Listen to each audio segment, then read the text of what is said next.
Okay, well, good afternoon. Sorry for the delay. Thank you for coming. My name is Rich Green. I am the Vice President of the Palo Alto Historical Association, and I wear two hats. The other hat I wear is the President of the Palo Alto History Museum. And I'd like to give you just a quick update on the History Museum, in case some of you are wondering. We have started construction. Yay! And that started a few weeks ago. The construction fence is up. The demolition is beginning. The abatement of asbestos and lead paint is happening right now. We're right on schedule. We're doing great. So we're very, very excited that this thing is underway. The PAHA managed Guy Miller Archives, currently at Coverly, will move into that building, at the Roth Building. We plan to have occupancy in January of 2025. So it's going to take us some time, to do the construction, but we're very excited about that. And we're still raising money for operations and looking for help. So I appreciate that. So we have the PAHA Fall membership drive is underway, and if you can renew your PAHA membership, you can go to the membership page on our website, and you can also renew by sending a check to our P.O. box. We have envelopes right over here where you can drop thousands and thousands of dollars into the little envelope, and we also have our beautifully crafted cash donation box at the back of the room. We have some upcoming meetings that you should put on your calendar: Sunday, December 3rd, and Sunday, January 28th. Programs to be announced. So today, we have the great pleasure of hearing a talk by our dear friend, Bo Crane. He's going to give us a talk that includes brief profiles about a selection of notable athletes from Palo Alto high schools from 1910 to the 1970s. Bo was born in Palo Alto. Most of you probably know him. Bo was born in Palo Alto and has written a number of books about local history and made numerous contributions to the tall tree. His book, Palo Alto Glory, contains much more than could ever be included in a PAHA program, but the talk will offer a quick flash of these generational heroes. So, ladies and gentlemen, Mr. Bo Crane. Thank you, Rich, and thank you, everybody, for coming here today. And thank you, NFL, for scheduling the 49er game at 5 o'clock. I've combined what I learned growing up in Palo Alto with stuff that I researched, and the book will be available after the talk. I'm only going to briefly cover the names in the book, Palo Alto Glory, which has much more inside, and actually it will be available. It's kind of a labor of love that created the book, and a lot from my own scrapbooks, but other stuff that I found and people I've met since then. So this is a quote from the Chariots of Fire movie about the 24 Olympics. It applies to this group as well. All these athletes were honored in their generation and were a glory in their days. Lynn Murray attended Paly and Stanford, where he started in tennis. After graduating, he married his Paly and Stanford classmate, who lived 2 doors over in the 1000 block of Professorville. And we often give tours of Professorville and cover that house. By we, I mean Palo Alto Stanford Heritage.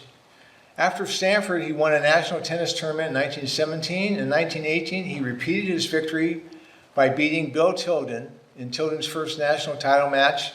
Tennis players might know Bill Tilden. He went on to win 7 straight national titles, while Murray became president and CEO of a chemical company in Niagara Falls, New York. So Bertie Rising, or as he was known in school, had a special mention in this 1911 Paly High Madrono profile. You don't have to read the whole thing, but it talks about he was the coach and the player, captain of the rugby team. It said, "He is ideal." He, his father was a miner born in Germany, and his mother was half Swiss and half Karuk tribe member. They met and married in the Klamath River area. Bert and his younger brother attended a Native American boarding school before the family moved to Palo Alto. So he had quite an unusual background for a Palo Alto athlete. Playing rugby, he was voted the California Footballer of the 1910 season. That's a statewide honor. He went on to play for Stanford and became a longtime fixture at Roos Brothers, which some of us might remember as now was Roos Atkins Men's Store. George Horan graduated from Santa Ana High School. Before his mother, a widow, moved to Palo Alto, where she was a high school teacher. He practiced high jumping in their small Channing yard before attending Stanford, and he had to adopt a style that would allow him to clear the crossbar in close quarters. After setting a world record at Stanford's Angel Field in the 1912 Olympic trials, he took third in that year's Stockholm Olympics, and he beat Jim Thorpe, who took fourth. That's Thorpe's photo in the lower picture. Thorpe famously later won 2 other events, but he didn't win the high jump. So 5 Paly High rugby players participated in the 1920 Olympics, some in rugby, some in track and field, and some in both. They all won gold medals. And this was the subject of a previous PAHA program. So I'll skip through this, except to say that Feg Murray, his real name was Frederick, he was the younger brother of Lynn Murray, who we saw. And some might remember that Dink Templeton was a longtime Stanford track coach. Another one in the group, Morris Kirksey, narrowly came in second in the 100-meter dash to Charlie Paddock. Here's a spoiler alert.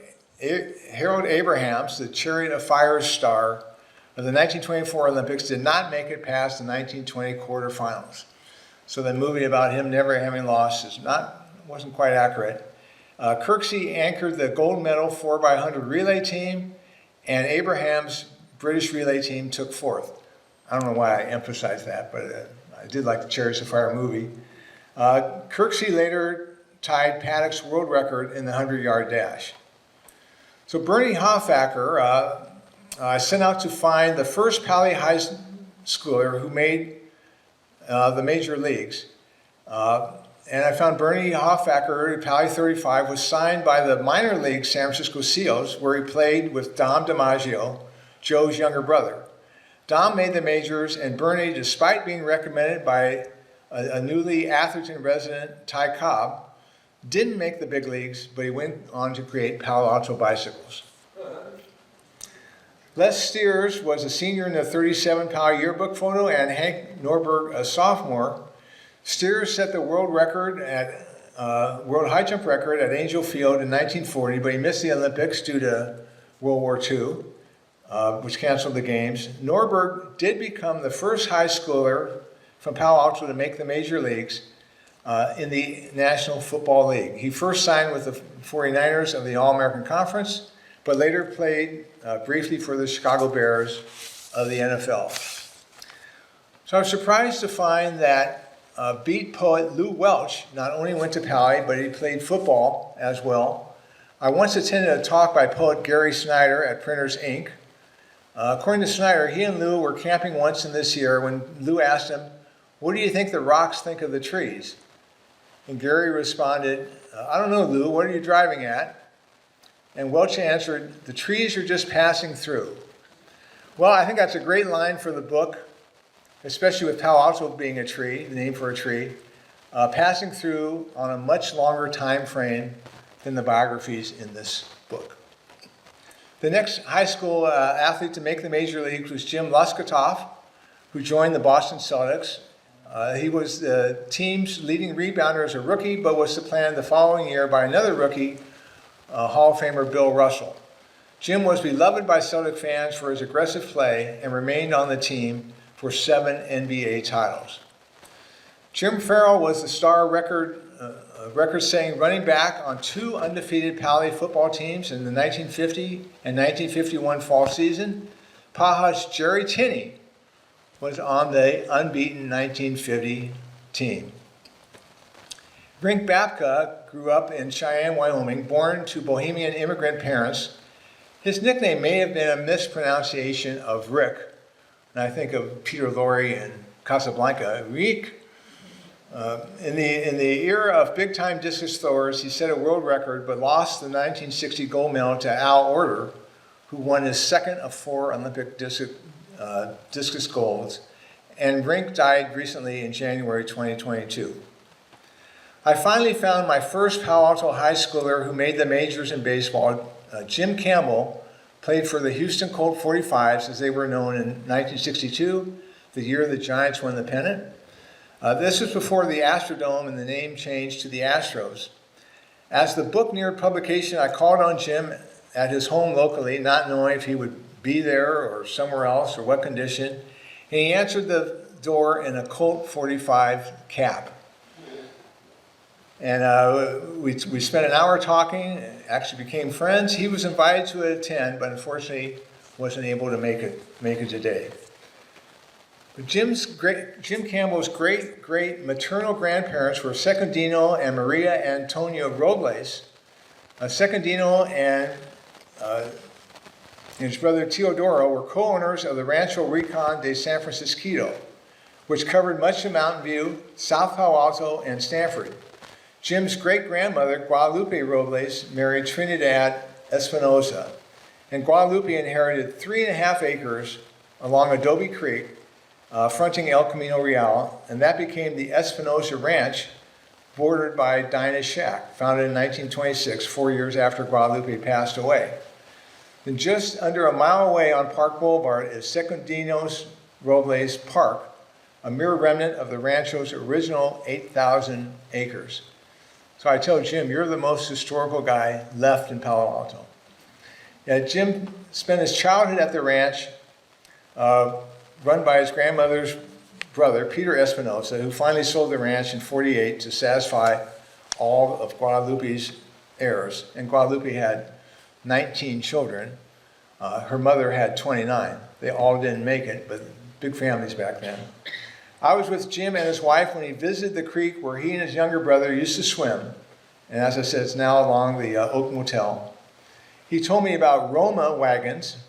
That's the current name for what used to be called gypsies. On their way to San Francisco, being allowed to camp on the ranch and having nightly parties. And Jim said his grandmother would take him, he and his brother, both by hand to the parties just to make sure they were safe. Ron LaRue was a distance runner for Paly, and later in college in Southern California. Shown here at the back of the pack, he was the forgotten American entry in the 1964 Olympic 10K, teamed with Jerry Lindgren and Billy Mills, the upset winner. LaRue's younger sister, Francie, who went to Sunnyvale as a Fremont High, ran in 4 Olympics and won several American distance titles. Brothers Doug and Don Castle wound up at separate high schools when the Coverly boundary was established in 1956, dividing up the Palo Alto football pool. Doug was a star runner and Don a star quarterback. During the same time, 3 Tana brothers played for Coverly, all of them being impact players on Coverly's championship teams, which dominated Paly for the Cougars' first few years. The whole family had been assigned to an internment camp at the start of World War II. Their father later became the first minister of the Palo Alto Buddhist Church, and their mother was a heralded poet. Ray Ham had transferred from Coverly to Paly as a junior and didn't play much on the 1958 football team. That changed during his senior year when he set a record of 9.5 yards per carry. I knew of Ray's record before I happened to meet him a few years ago at a neighborhood gathering. He's one of the inspirations for this book. As I found out more and more about his story, and Ray actually loaned me his scrapbook, which provides several photos in the book. He also played basketball with Paha's Bob Strohecker on Paly's Spring 1959 championship team. And Bob's not here right now, so I won't mention him further. This was the first all-league color photo in 1961, which appeared in the Palo Alto Times sports section. Newspapers were black and white, as were televisions back then. So I was really enamored with this photo, kept it all this time. And why is it that guys in this photo, those 60 years ago, maintain their older presence, though I'm no longer 11? It just seems that you never catch up with the seniors when you're a sophomore. Each of the four players has a story. Buck Kingman, whose name has three male parts, Buck King Man, died in Vietnam. 12 Trees is actually an English name, not Native American. Craig Ritchie later starred at Stanford before becoming a local attorney. Quarterback John Critarolo got his MBA at Cal in marketing and went on to work for Hewlett Packard. Both married their high school sweethearts, which happened a lot back in the day. Marty Brill and Tim Barnes were backfield mates on the 1963 Paly football team that shut out their last 6 opponents. Both received Northern California honors. Marty started at linebacker all 3 varsity years at Stanford. And after playing a year at Foothill College, Tim eventually went to Portland, Oregon, where he taught English and authored several poetry books.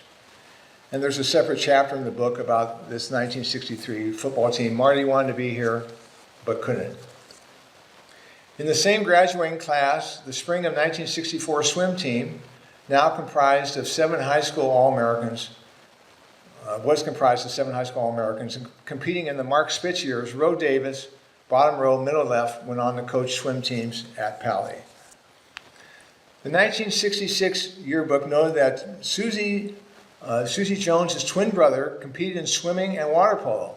That's in the little clip next to the photo in the yearbook. Susie's accomplishments were listed as after-school sports, as there were no girls' sports team.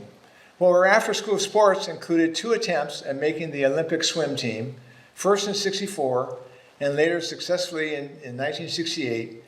She swam in a Mexico City relay heat for the eventual gold-winning USA team. She's now Susie Roy, and I apologize for not having Roy up there.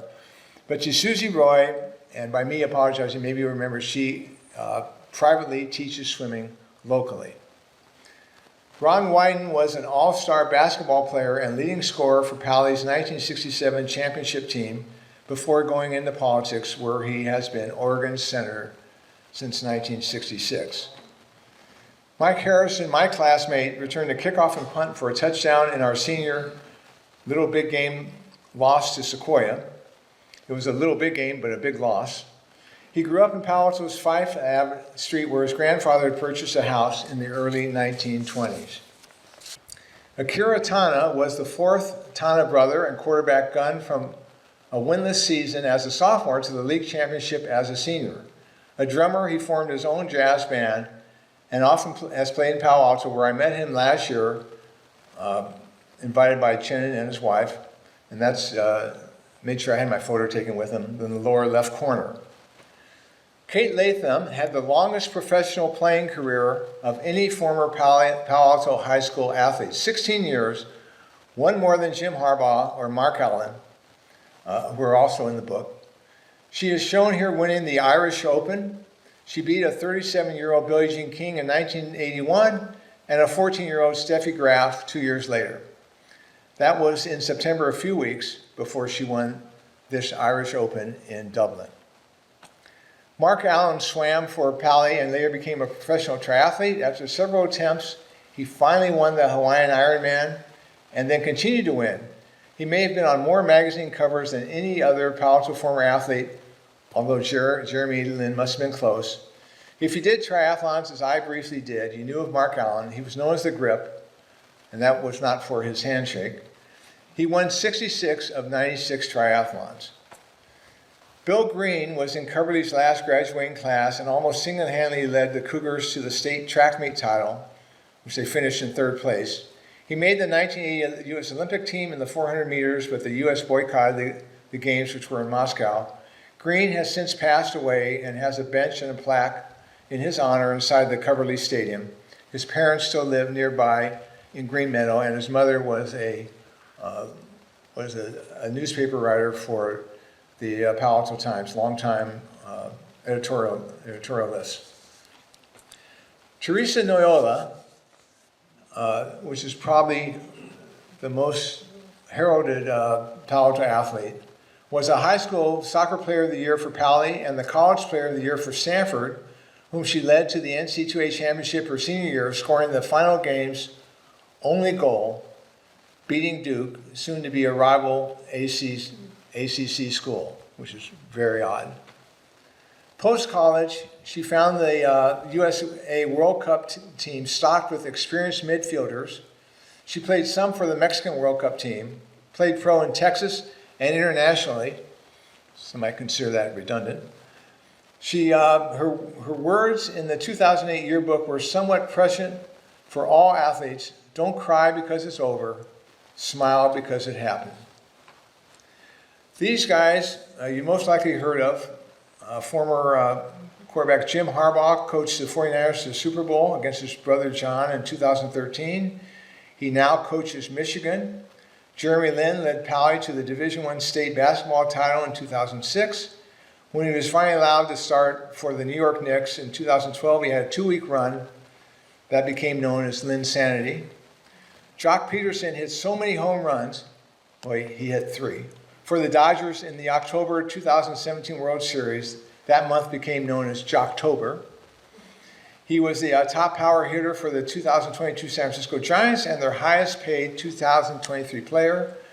Devontae Adams starred on Paly's football team that won the California Division I title in 2020. He's been one of the NFL's top receivers, first for Aaron Rodgers' Packers and now for the Las Vegas Raiders, and he has the team's biggest contract. No longer competing for 2 sets of Paly brothers, pro baseball players, Mike and Tony Brewer, they're not pictured here.